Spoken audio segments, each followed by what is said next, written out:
Hi friends, இன்றைக்கி நம்ம இந்த வீடியோவில் மீன்பிடி தடை காலம் எதற்காக போடுறாங்க அப்படின்றதான் பார்க்க போகிறோம். இது எத்தனை பேருக்கு தெரியும் தெரில.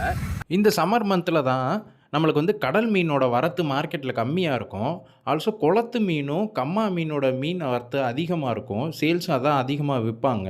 சிக்கன் மட்டன் ரேட்டும் அதிகமாக இருக்கும். அதுக்கு காரணம் என்னென்னா, ஆக்சுவலாக இந்த சம்மர் மந்தான ஏப்ரல் மே, அதாவது கோடை காலங்களான ஏப்ரல் மேல தான் மீன்கள் ஆழ் கடலுக்குள்ளே சென்று பாறைகளுக்குள்ளே பார்த்திங்கன்னா பாறைகளுக்கு நடுவில் தங்களோட முட்டைகளை இட்டு அதுலேருந்து குஞ்சு பொரிக்கும். இதனால் மீன் இனம் விருத்தி ஆகும். ஏன் மீனவர்கள் உள்ளே போகக்கூடாது அப்படின்னா, மீனவர்கள் உள்ளே போகும்போது அவங்களுடைய போட்டுனாலேயோ இல்லை அவங்க வீசக்கூடிய வலையினாலேயோ அந்த முட்டைகள் அழிய வாய்ப்பு இருக்குது. இதனால் மீன் இன விருத்தி கம்மியாகும். இதனால தான் இந்த மீன்பிடி தடை காலத்தை இம்ப்ளிமெண்ட் பண்ணுறாங்க.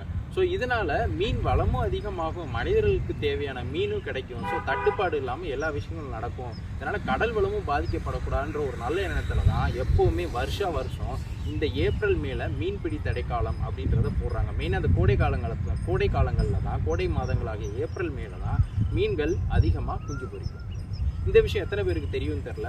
ஸோ இந்த வீடியோ மூலமாக தெரியாதவங்களுக்கு சொல்லணுன்றதான் நான் நினச்சேன். இந்த வீடியோ உங்களுக்கு பிடிச்சிருச்சுன்னா எல்லாருக்கும் ஷேர் பண்ணுங்கள். மறக்காமல் கனெக்ட் வித் கார்த்திக் சேனலை சப்ஸ்கிரைப் பண்ணுங்கள். தேங்க்யூ.